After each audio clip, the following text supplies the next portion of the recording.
Hello and welcome to Deep Blue Sea, the podcast. I am Mark Burgundy Shirt Hoffmeyer. And I am Jay Sacrificial Snickers Cluett, welcoming you aboard Deep Blue Sea, the podcast, where Mark and I have been through the Deep Blue Sea trilogy, scene by scene, now looking at some Deep Blue Sea adjacent films. Those are films directed by Rennie Harlin, featuring aquatic action, or sharks, or shark-like creatures, which is the case today with The Black Demon, a new film, 2023 release. It came out in the States in April, I think, but it's just got a UK release. So what is The Black Demon? Well, it's a 2023 film from director Adrian Grunberg, starring Josh Lucas from Poseidon, a film we will cover one day, and Fernanda Urrejola. We haven't done Poseidon yet, but we will do Poseidon at some point. We've done The Adventure, we've done Beyond, we haven't done Poseidon. But also Josh Lucas, we have Fernanda Urrejola, Venus Ariel, and Carlos Solorzano as the Sturgis family on vacation in Baja, where Paul Sturgis, who works for an oil rig company, has to investigate and potentially decommission the oil rig known as Diamante. Through various circumstances, Paul and his family get stranded on the rig with a couple of employees, Julio Cesar Cedillo and Jorge Jimenez. There's a ticking clock leading to the destruction, and in the water around them, a mythical megalodon known as El Dominio Negro, the Black Demon. Slylock. So this is a new film as they just come out, so we're not going to go full spoilers on this one, but we are going to talk about it, and maybe we'll do spoilers at the end. I don't know. We'll see how it goes. Mark, Black Demon, what did you think? We got to do spoilers, but I'll save it. I'll save it. Have you seen director Adrian Grunberg's second assistant director resume? No. Holy mackerel. So Adrian Grunberg, before he was directing, before he did Get the Gringo, before he did Rambo Last Blood, he was an AD, and I guess he's still working as an AD, and he does second unit. But he worked on Amores Perros, like he was the assistant director on that. Traffic. He was the first AD on Collateral Damage. He was the first AD on Frida, and he was also the second unit director on The Notebook, Man on Fire, Jarhead, Apocalypto, Edge of Darkness, Wall Street, Money Never Sleeps, Jack Reacher, Never Go Back. He did Sense8, 17 episodes of Sense8, and then Narcos. He was a second unit director or the first AD on 22 of those episodes. I have worked with a lot of first ADs. And so it's interesting to see a first AD make their way to directing because they're sort of the muscle on the set. They're not like the creative minds behind it all. So once I learned that he was an AD, I had to research this guy because they're they move film sets. And so it's kind of interesting to see him step into a creative role. He was first AD on a film we could have possibly do, Mastering Commander, Far Side of the World. It's a boat film. That's on the list, potentially. I don't know. And we could... There's a scene in The Notebook that's on a lake that I don't really want to talk about, but The Notebook could be on our scenes list. Oh, there's a good rain scene. Yeah, that's the rain scene. Oh, what a great moment. Jeez Louise, everyone will start crying if they listen to that episode. Maybe that could be a Valentine's episode, perhaps. But this is crazy, though. Like, Man on Fire, Master and Command, like, these are gigantic movies, and Adrian Grunberg was the muscle on it, just moving these sets, like getting people to move, being that guy, being that person, just running it. And so, yeah, it was fun to look into the AD career of the director here. Well, I was looking at the cast, and there's a character called Ross, played by Robert Savage, who I think my guess is he's the boat driver who takes the family out. He's been in a whole bunch of stuff as well. He was in Plane. I'll do this here. Your favorite film, Plane. He plays a hostage. He was in Brain Dead by Peter Jackson in '92. He's in King Kong, also of Peter Jackson. He was in he's in John Wick. He's a car mechanic in John Wick. Wow. Terminator Dark Fate, my second favorite Terminator film. He's in Nobody. He's in The Black Phone. He's in RRR. Wow. He's in the Natu Natu music video for that one. He's in The King's Man. Prey he was in All Quiet on the Western Front last year. He's in so many great but also small films. Like alongside the Black Demon, he's also in Big Shark, Mega Boa, Mega Conda, and Dino Shark. Those all feel like, and Swamp Shark, a film that is definitely on the list of films we will cover one day. He's in loads of things, and I'm not sure which character he played in this one. This is a very stacked cast. I mean, Josh Lucas, Fernanda, who plays Inez in it, she was in one of my favorite movies of this year, The Fist of the Condor. The kids are good. The cast is good. I mean, this is a really, you know what's crazy? The DP of this movie, I don't know if you looked this up, but the person who shot it, Antonio Riestra, was the first assistant camera on Deep Blue Sea. I should have known that, but I didn't. Yeah, camera and That's electrical great. department, Deep Blue Sea, and also shot Mama and worked on Clear and Present Danger. I was watching this movie, and I kept noticing some really good shots in this film. And also, they shot it on a stage. They shot in the Dominican Republic, Pinewood, and the VFX is pretty good. Sometimes you can feel stage work, but I think they did a real good job. They only built the first floor of this rig, and then the rest is VFX.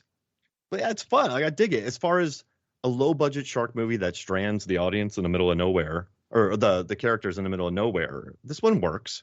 Does enough to like, and it brings in some mythology like, from the cult, like from the Aztec religion. Yeah, and it's I mean it's a message film. It doesn't necessarily handle the message through well. I think like it gets a little bit lost in its message with it's against big business and big oil companies. Yeah, I think I kind of feel like it's trying to tackle too many things a little bit when it brings that in. But I appreciate the message that's going on there. And like, there's some strong directorial choices in some scenes as well. Like as Josh Lucas gets in a kind of a drunken rage, and you get some real tight close-ups and a fisheye lens on him, and and there's some like he's giving a reveal of the past, and there's like cuts to trees and foundries and his signature being stamped on things. There's a nice directorial flourish going on there, which you wouldn't necessarily expect in this kind of film.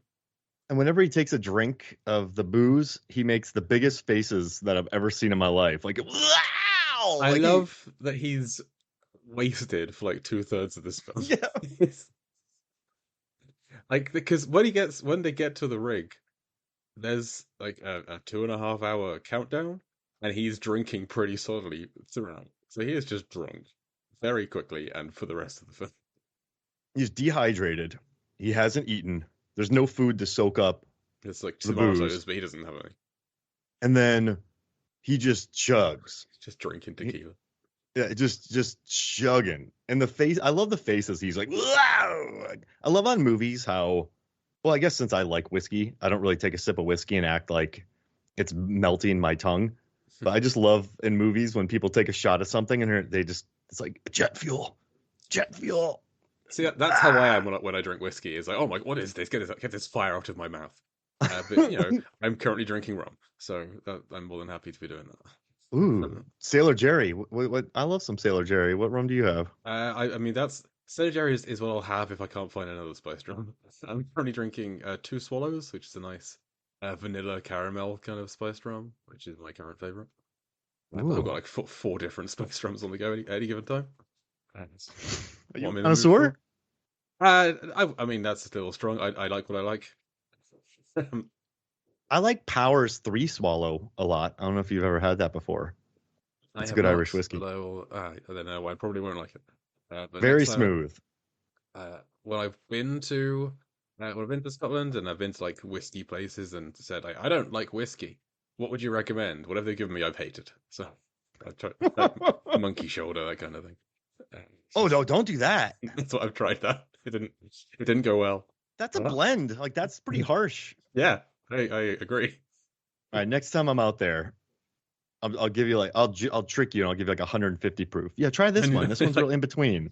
Why is it on fire? It's not even near a flame. Why is Jay running? It just lit as you pull out of the bottle. I don't understand. So like let's get like so this movie has what a 14% Rotten Tomatoes score. It has 3.9 on IMDb. It's not that bad. Okay, it's got 14% critics, but 68% audience. Okay, that's fair. It's not that bad, Jay. Like I agree. Yeah. It like what's nice too is we talked about what the reef stalked. In that one, that kicks off because a sister's murdered and people need. Oh God, that had a brutal start. I remember. Yeah. The sister's murdered and then they go for some catharsis and they get stalked. In Sharkbait, a bunch of youths kidnap, steal some jet skis, and they're just a bunch of like drunk spring breakers, and then there's a whole cheating subplot around that, and then you have this one, which it's kind of nice. It's just a family. You have the stock like the dialogue in the beginning when they're pretending to be a happy family isn't great, but you have a good family. I actually really like Inez. She like there's a scene where I was gonna Bottle call him Mark scene. Ruffalo when Josh Lucas goes Oh, to the rig because he works for an oil company to inspect the rig, and he leaves his family at a restaurant. While they're at a restaurant, this group of ne'er do wells start kind of pushing their way onto the family, and Inez just takes a bottle, breaks it on the dude's head, points the pointy end at everybody, and gets her family out of there. She's kind of a beast, and I the like when she guy, jumps into the water to save her kids. Like I dig her style. the guy she hits with the bottle is credited as Crazy Eyes, which I like. But yeah, she's badass with the bottle. I seem to. Just it was cool though. Like when have you seen a like she takes care of business, Yeah, which I like about her. And I don't know, I think this movie does enough where I talked about how most movies have these kind of odd twists. Like Great White, you have a they get stranded, but she's pregnant. You know, you have other like the Shallows, her mom died, so she goes on a vacation. This one's just a family goes on vacation, learns their oil rig isn't great, and there might or may not be a god trying to take revenge on them and wanting sacrifice.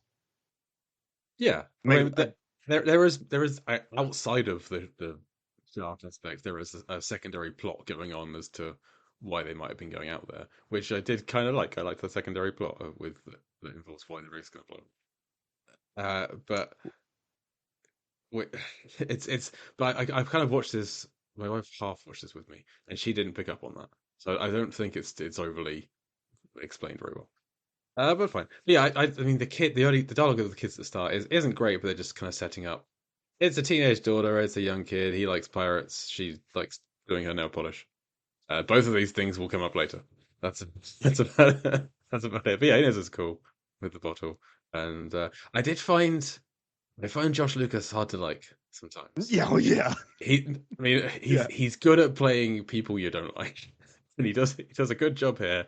Where like I mean, Paul he's fine. He's like trying to look after his kids and his wife, but he's also quite smarmy. He's quite arrogant with the locals. When one He's guy got those says like pants. he's got the pants and the shirt, and like when one of the locals said, "Oh, the oil rig woke up the demon," he's like, "Okay, the demon." Okay, like it's that kind of a performance. Yeah. Oh man. And then he almost gets into a fight with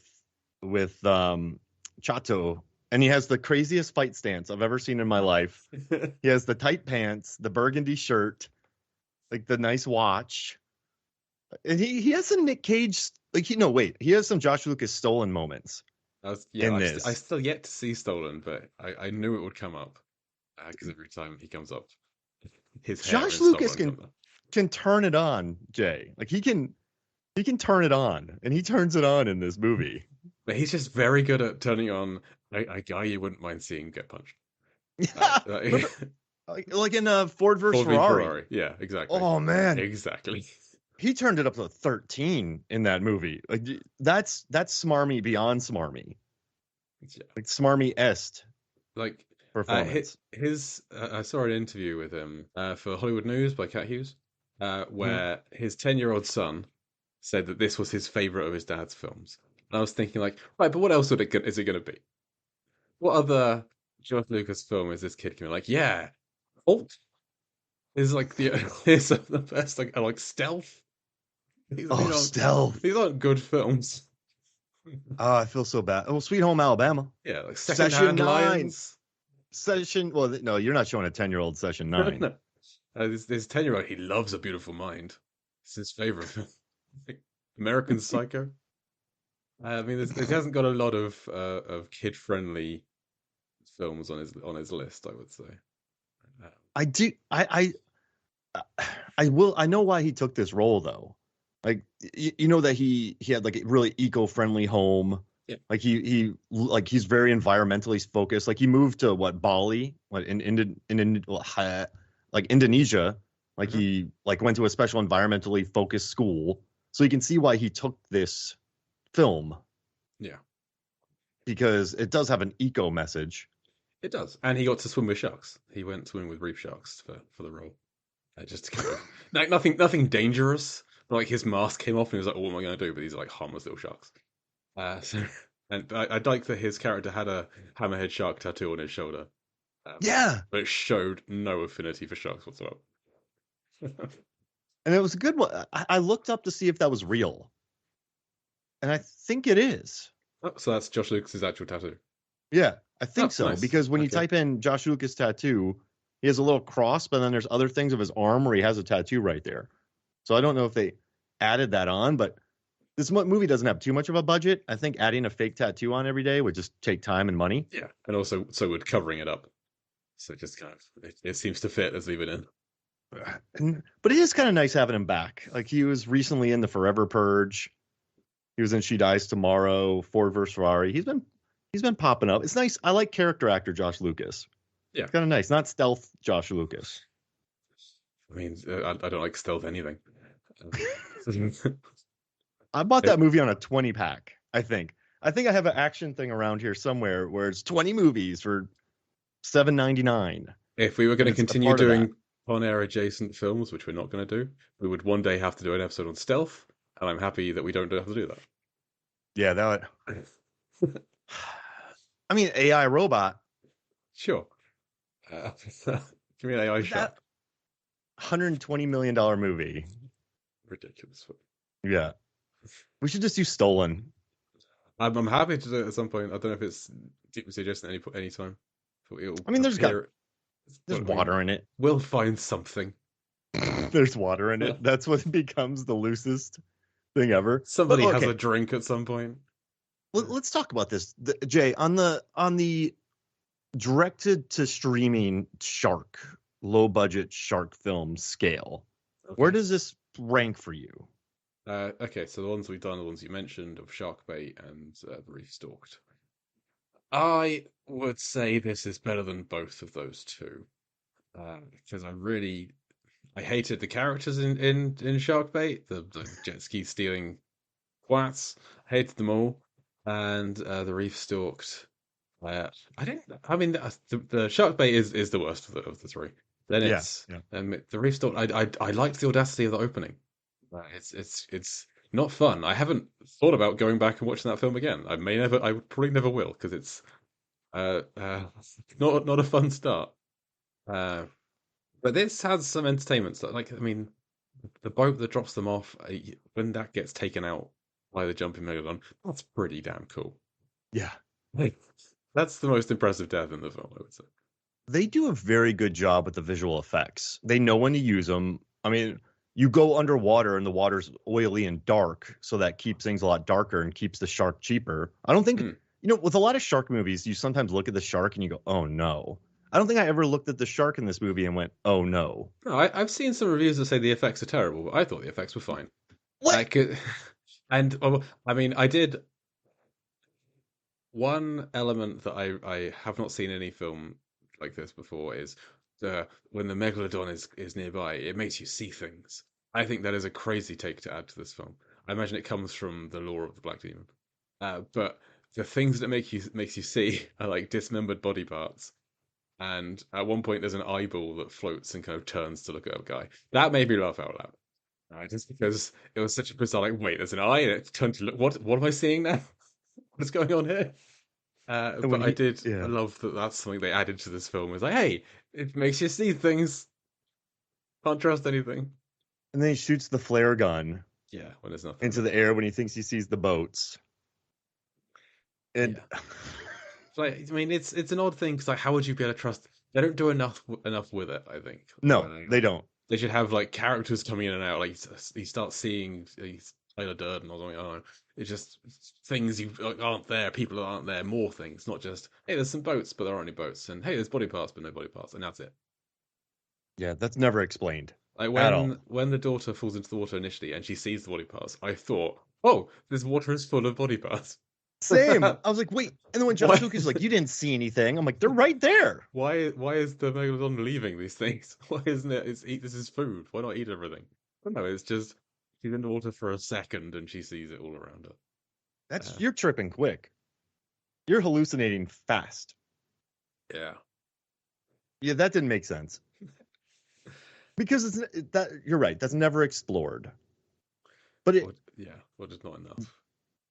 yeah, that's true. I mean, we can't talk about spoilers yet. We'll get there. But yeah, listen, on this, like, this is, there's a couple things this movie did well. The rig doesn't get tore down. He's like, this can survive a category 5. Also, when they're swimming inside the rig, they can get away from the shark, Yes. which is kind of nice. There's like that vertical kind of tunnel almost that you can hide in. Yeah. And the shark can go underneath, but you could still see it and get out of the way of it. So yeah, that's quite smart in regards to people swimming down there. And they've shown what would happen to a nearby town if a megalodon was awoken. There's no fishermen, there's no birds, there's no sea life. Everything's just gone. Like the town is just disappeared because there's this giant shark out there. Just ducked out. I mean, I guess that's fair. I mean, that shark's got to eat. Yeah, That's a big shark. it's a big shark. You sent me a link to an article about these things potentially being real. Well, like the National Geographic History Channel, they've all done, like in the States, we have a thing where it's like finding Bigfoot. They never find Bigfoot. Right. But they look for Bigfoot. Why are they looking for this thing? What's the best they could hope to find? Don't wake it up. It's not gonna go well. Leave it alone. Yeah, don't go hunting for megalodons. No. I mean, maybe a bunch of people have found them. They just didn't come back. Oh. Or they were hallucinating, and the people are like, "You're hallucinating." It's like in the horror movies when you're like, "What was that noise?" It was probably a raccoon. How's a raccoon do that? Raccoon's 30 feet high. It's a big raccoon. It's a megalodon. Whoa. Raccoonodon. Probably change that name, actually. Raccoonodon? Raccoonodon, that's better. But so yeah, people just go hunting, they don't find it. And they're basically like, well, fishermen probably see whales or giant manta rays, and then they mistake it. Yeah. I don't know. You fish for a living. You probably see some weird stuff out there. Fishermen just want to have sex with manatees. That's what it is. That's what everything is. Okay, fine. But I mean, yeah, so there's entire, like, I do like that they base this in something real.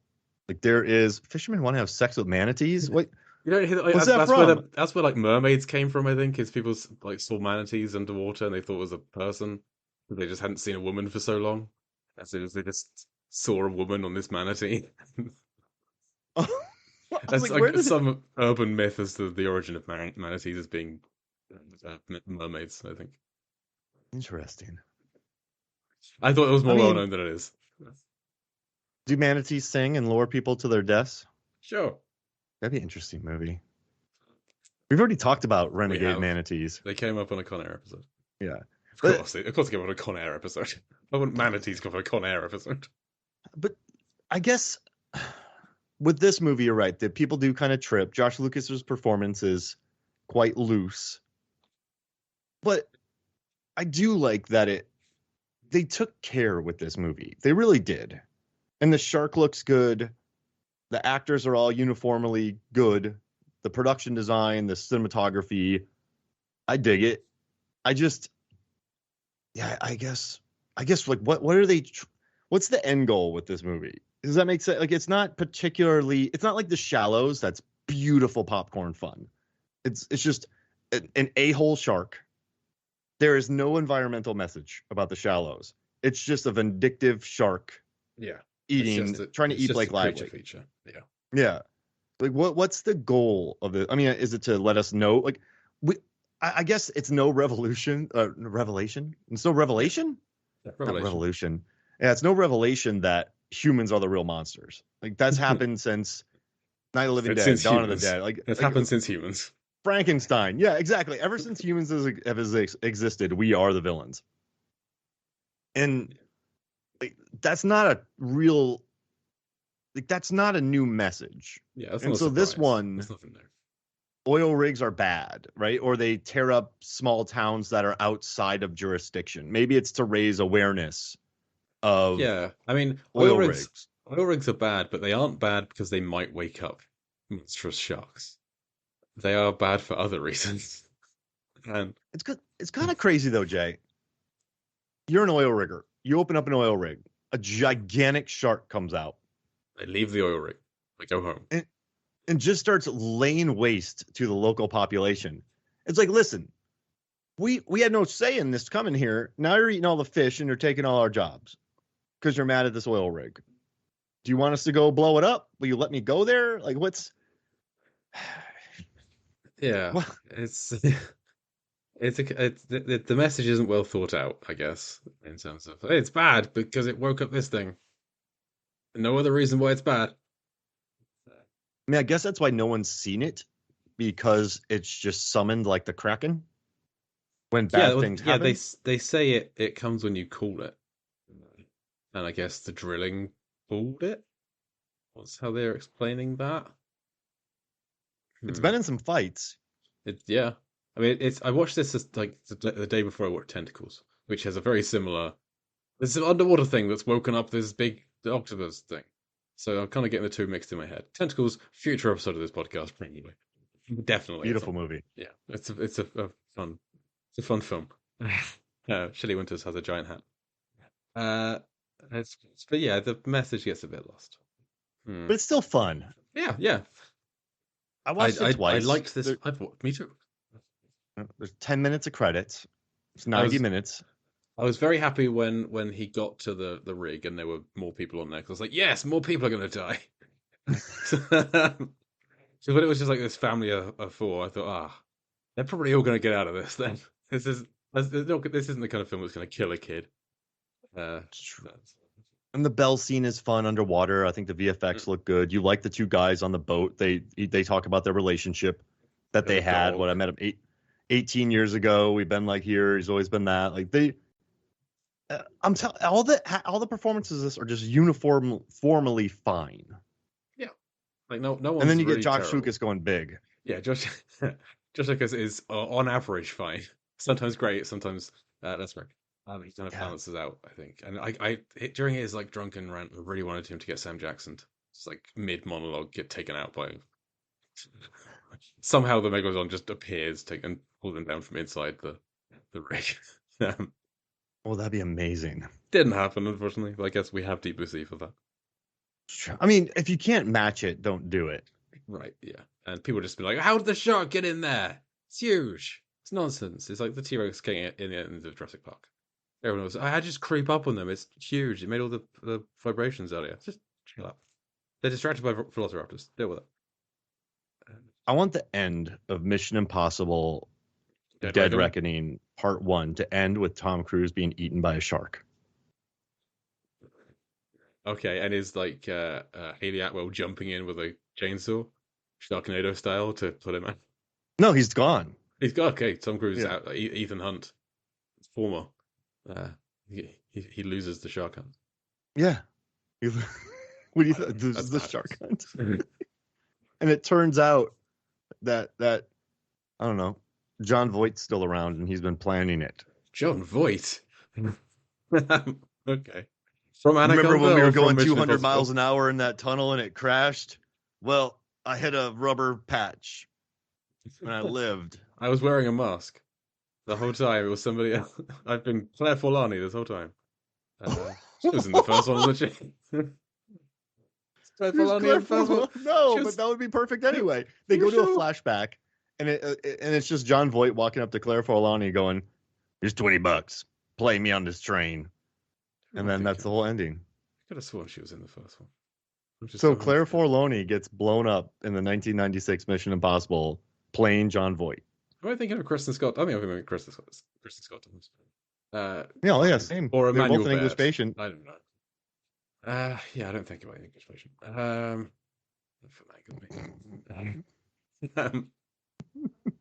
I mean, Wood Info's great. But some thumbs. We need to get Antonio Riestra on this show from first AC, first camera assistant to shooting the Black Demon. Yeah, definitely. I would I love mean, that to happen. I was looking at the rest of the cast. That at the start of the film, there's a couple of divers. Spoiler, they don't make it. The main diver, Bolivar Sanchez, was also the diving and marine coordinator on this film. He was also the diving and marine coordinator on 47 meters down. We've covered it. 47 meters down uncaged. We've covered it. Shotgun Wedding. We just covered Yeah. it. And What a movie. one of El Rey's henchmen, Arturo Duverger, he played a member of the bride's family in Shotgun Wedding. Wow. And the small boat driver, who's credited as being Nicolatito, his actor's name is Hector Jimenez, he played Bones in Sharktopus. These are films we've covered. There's more connections. I'm going to try and find more connections to films we covered on future shows. Oh, this is lovely. I'll just give myself more work to do. Yeah, but it's kind of fun. Like this, I will say, I've watched a lot of shark movies, and this one kind of got me at the end. I felt it a little bit. Like it between. I think the score hits in pretty well. I dig like just the strings go heavy, the piano goes. There's Armageddon vibes. I don't know. I dig it. What I liked talking about the score when one of the guys on the rig is giving the kind of a backstory about the Black Demon. You have Josh Lucas just kind of sat there, and he's punctuating every kind of the correct moment in this guy's story with a jump scare from the oxygen tank that he's checking. He's like, waits till the guy gets a tense moment, and goes, and just sets the tank down. He does it like 3 times. It's like a tense moment. He just jump scare with an oxygen tank. I like that. I also love it when he pulls up to the boat and he finds a bloody mask for some reason, and he looks at it and he goes, "Ew," and then he throws it back into the water. Yeah. And then later he's trying to put a mask on again, and he quotes Jaws. So I ain't got those bit, because why wouldn't you? Oh, great line. And that was fun. Sure. Remind us of a better film. Fine. No, you got to stop comparing movies to Jaws, though. They quoted it. They quoted it in the film.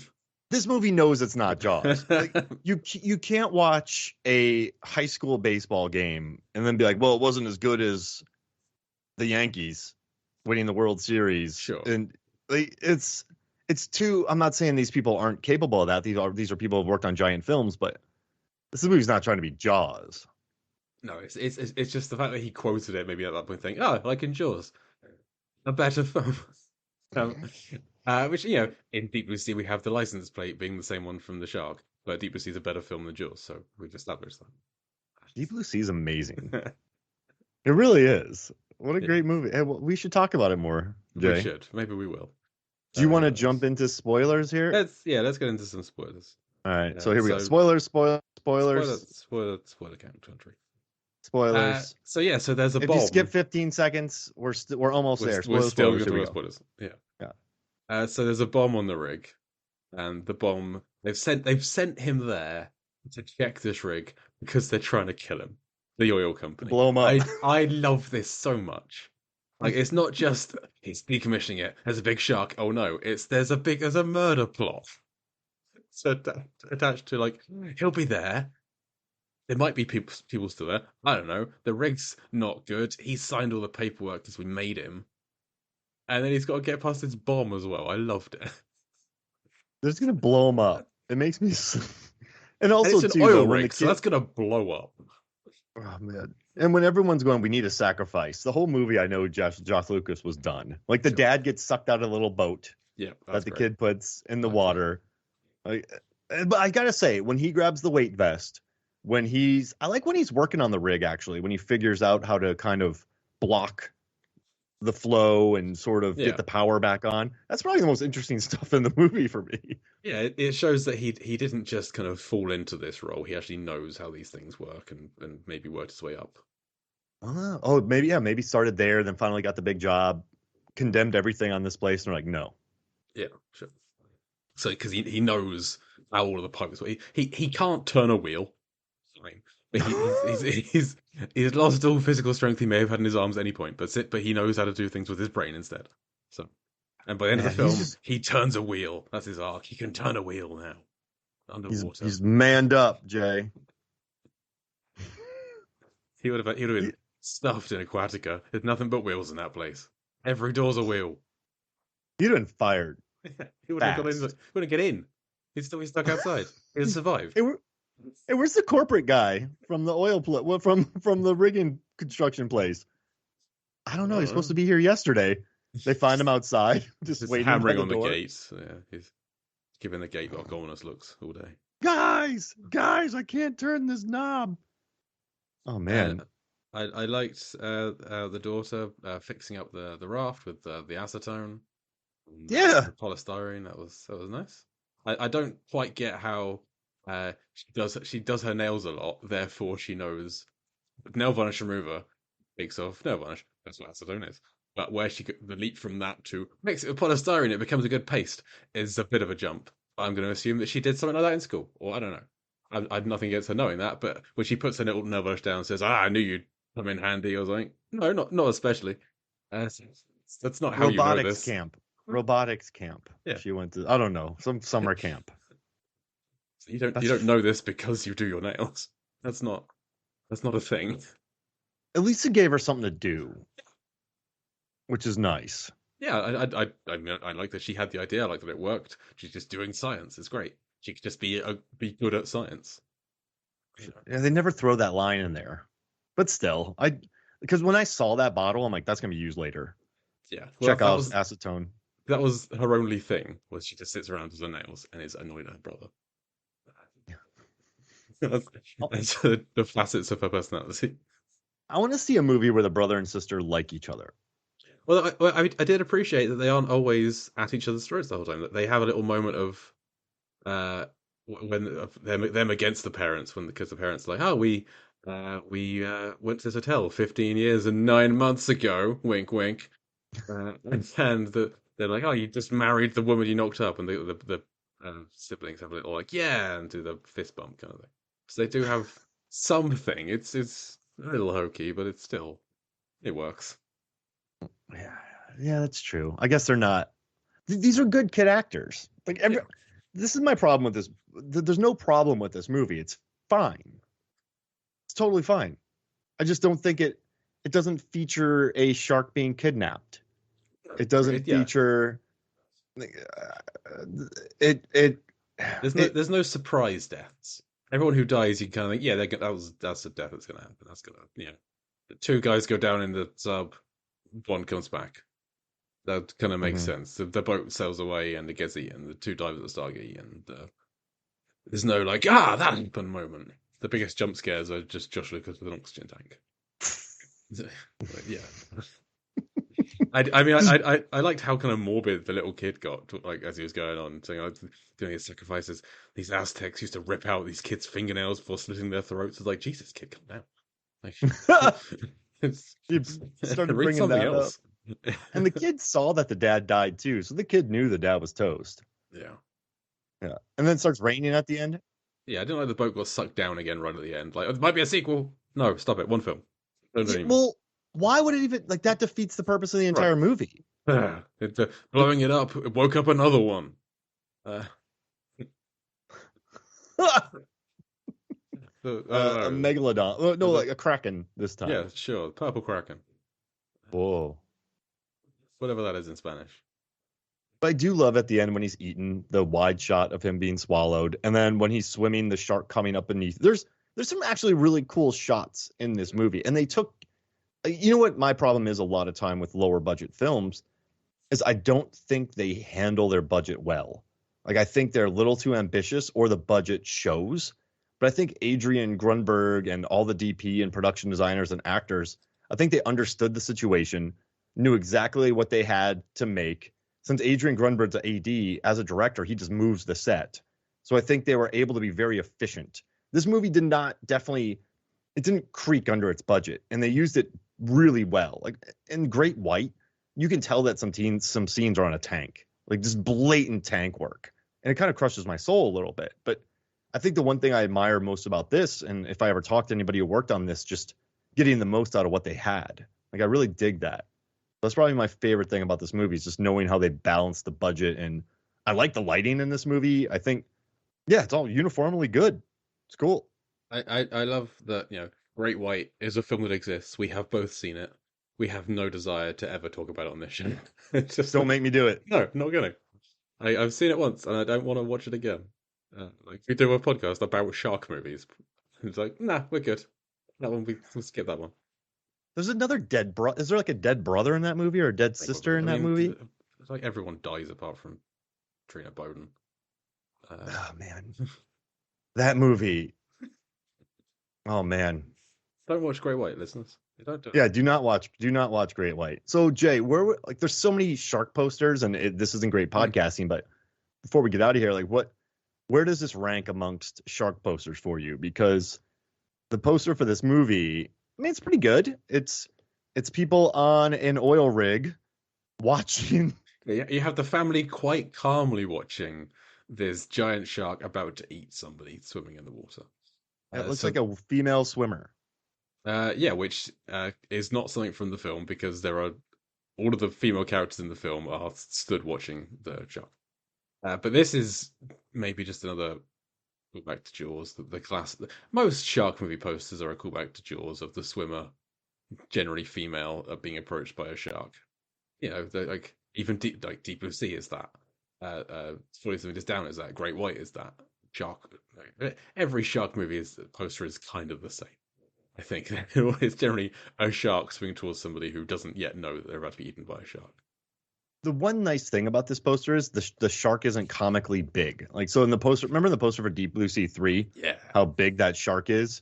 Not, and that's like that's worse because the sharks in Deep Blue Sea 3, not giant sharks. The shark in the Black No. Demon, a giant shark.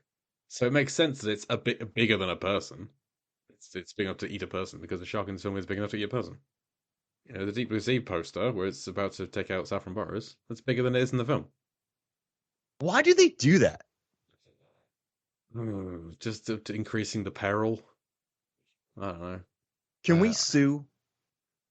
Remember I yesterday don't people think sued so. because Anna de Armas. Remember they sued because Anna de Armas was in the trailer and then she wasn't in it. So I think they got in Drive that trailer got the people who made that trailer got sued, the studio.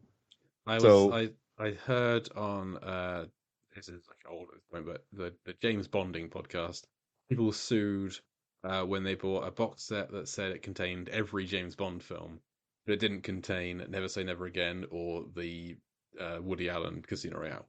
And so they tried to sue. Like, it doesn't contain every James Bond film. There's these two unofficial, not really James Bond films that aren't in this set of every James Bond film. Therefore, I'm suing.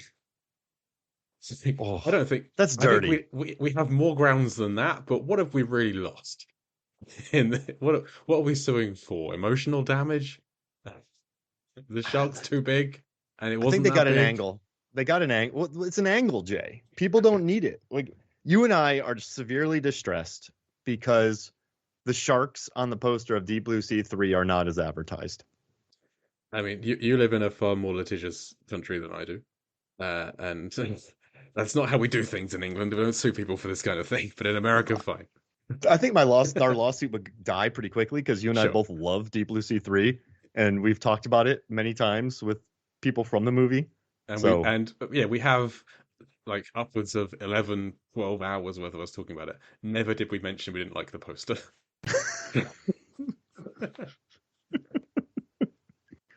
well, now it hurts. 2 years later, the damage is finally done. I just talk to myself day and night. Terrible. I can't sleep. All I can think about is the shark in TBC 3 is it's smaller than on the poster. Why? What is going on? I can't trust anyone. Get ready for this Twitter thread of epicness to be released right now. I like the poster for the Meg, where it's the shark about to eat the swimmer and then the bigger shark about to eat the shark. That's a nice play on it because that's got a big shark in it. I appreciate You know what? I was thinking about this, Jay. Most shark movies, right? Jaws, the orca's in the middle of the ocean. Jaws 2, you have all the boats out there. You have Deep Blue Sea and the Aquatica. Deep Blue Sea 2 in Achios. Like that's the one. I can never remember what that's called. In 3, you have the village. In Shallows, it's a rock. 47 meters down, bottom of the ocean. 47 meters down, 2, you're stuck in a cave. Reef, you're floating around. Like open water, you're just floating around. What I like about the Meg is shark bait, you're stuck. Like I like that there's some motion to the Meg, where they're in that facility first, but then they get out on the open ocean and they travel all over the ocean. and submarines, and then this one there's jet skis. So it is a nice twist on the shark genre in that it's not one location. It's not. It's a free flowing experience. And we will talk about the Meg very soon because there's a new Meg film coming out, and so we should probably cover the Meg. So Probably. that's coming up soon. Don't you worry about that, listeners. We will finally cover the Meg, and then the Meg 2, The Trench. I've still not seen a trailer. I can't wait. I mean, it helps that they had $200 million budgets. Sure, yeah, and like well-known casts and huge stunts, and they kill no one. The Black Demon cannot do that.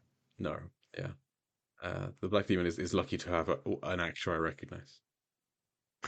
I feel There's a lot of actors and like there's a lot of people who work in this movie. This movie hits above its weight, and I feel bad that it's just getting destroyed.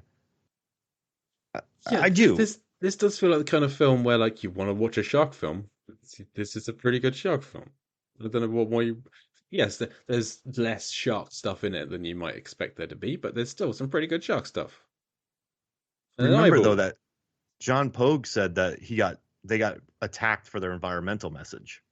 This is true. He did say that. Yes. Do you remember a friend of the show, Kevin Culp, and he had his theory with underwater welding only being in bad films because there is Underwater welding. I think that was one of his theories. If a shark film has underwater welding, the film is underwhelming underwater welding. Uh, and this film has underwater welding. Wow. I don't know if this is on his big ranked list yet. It wasn't when I checked recently. So I'll be interested to see where Kevin Culp places the Black Demon in the ranking. We'll have to ask him. That's funny. Yeah, Kevin, if you're listening, let us know where did you put the Black Demon? Uh, Please. please. Please do. And then Yeah. go listen to the episode y'all just recorded. Yeah. It's a good one. Anything else about this movie, Jay?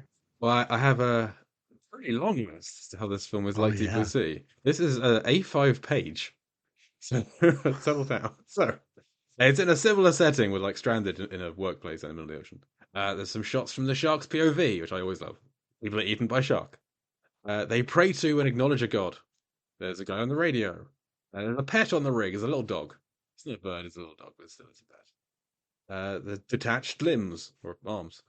A boat is destroyed. A shark bursts through a boat.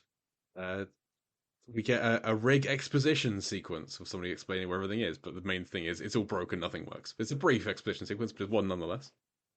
The shark is trying to sink the facility. That's the whole point of Deep Blue Sea. They prep oxygen tanks in one scene. Deep Blue Sea 3 environmental message. Deep Blue Sea 2, half a guy is picked out of the water. Scoggins' death scene. Oh yeah, two guys go down to fix something. One of them doesn't come back. That's Scoggins. Oh. They people talk about not being God. There's a visiting company man. They consult a site map. A submersible is destroyed. They're drinking alcohol in dire circumstances. Spoiler if you're still here, the shark explodes.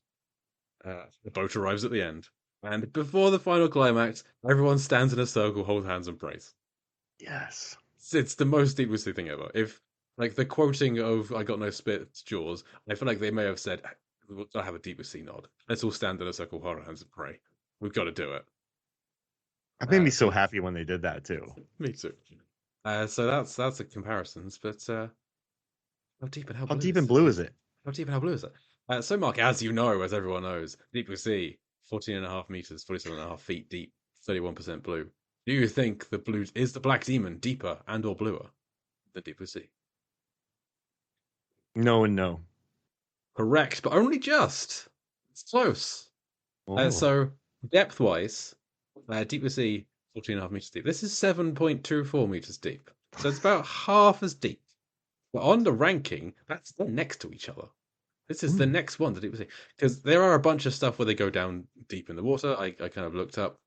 Well, they say I was looking up like how deep is the Gulf of California, and like it's about 800 meters deep, I guess. But they do say the intake valve was 200 feet down, the seabed is 75 meters down. So I kind of used that.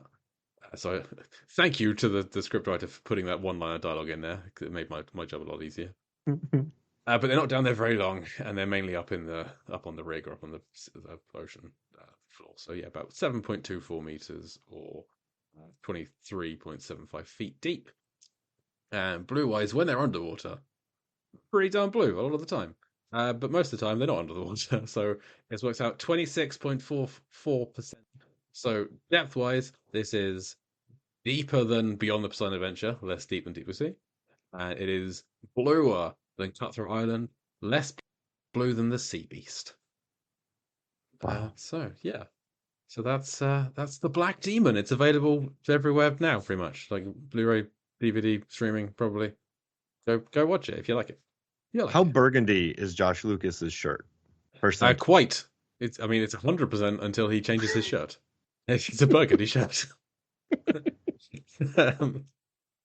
Which didn't look that expensive. It was just looked like a shirt. Like, oh, you got an expensive burgundy shirt. I worked for this, and then he points at his body. When Josh Lucas goes, "I earned this," and he does like a whole showcase of his body. So calm down, mate. You're not that good. Jay, we need to show up to places with burgundy shirts and tight pants, and then just be like, "We earned this." I earned this, buddy. I ate all of the cake. I earned this. Okay, I think that'll do it for the Black Demon. Next week is our episode. Oh, next week. Next episode is the Life Aquatic with Steve Zissou, with a new guest, Petros Patsilivus. I can say he's going to be on it because we have recorded that episode. This being a new release is kind of bumped the schedule around a little bit, but that's the next episode. But Mark, you got any plugs for yourself? Here's Con Air, the podcast, Movies, Films, and Flicks podcast, the website. I got some new By the Numbers videos coming out. Yeah, you know what? I got By the Numbers. So go to Fandom, the YouTube page, Fandom Entertainment. You'll see By the Numbers playlists, and I got some new videos coming out. I don't want to say because they're cool. And I got a couple other videos coming out for Film Theory and Style Theory. So go check that out. And I figured out that John Wick is immortal. Sure. Before 5 was announced. I didn't know 5 had been announced yet. I still haven't seen 4. So get this. In John Wick 2, Jay, he's shot twice. In, let's see, the right side. Abdomen, okay. Right abdomen, same spot. In John Wick 3, when he's getting worked at, all the scars, because the director said the first 3 movies take place in a week and a half. So it's a busy week and a half. They look at him in the third film, and those 2 bullet wounds are gone. The scars are completely gone. So they probably just didn't want to carry it over from the second one and apply makeup. But sure. According to lore, 2 bullet wounds, his stomach is completely healed. So he's Wolverine, basically. Yeah, he's Wolverine. Like if you look at it just like in canon, he has a scar on his nose in the first one. The second one is gone. So yeah, I figured out a lot of stuff. It's fun. So go watch that video. Nice. Will do. It'll change your life. But if you haven't watched John Wick 4, don't watch it. I will wait. Okay, I'll wait. Yeah. Great. I don't really have anything to plug other than Con Air the podcast. Life is I will have written a review of the Black Demon over on Blueprint Review. That's how I got this advanced link. And I also just recently reviewed Tentacles. So you got a preview of an episode that will be recorded sometime in the future. Then go read my review on Tentacles over on Blueprint Review. I liked it more than most people. It's still a fun, silly film. Where the first two people that die both called Bill. I got a free copy of that. Nice. Kino Lorber? Blueprint Review. I don't know. Oh, got it. 88 films, I think, is in the UK. I just bought this movie too, Jay. We should talk about Tintorera, Tiger Shark. I'll put it on the list if it's not already. I haven't heard of it. Tintorera. Kino Lorber did Yes, it's on there. Tintorera Tiger Shark. I think I got that off of Kevin's list. So awesome. It's on there. We'll cover it sometime. It's one of the 289 films that are on this list of films to go through at some point. Well, we're gonna have some free time soon. More free time. So yes, I'm excited. So yes, Con Air is almost done. So go listen to the final episodes of Con Air, the podcast, over on Con Air, the podcast. You can find my other writing at lifeversusfilm.com. Occasionally I'm on the Lambcast hosting Lamparty. But for the Black Demon, that's our discussion on that. I have been Jake Lewitt. And I'm Mark Hoffmeyer. And we'll deep blue see you again soon.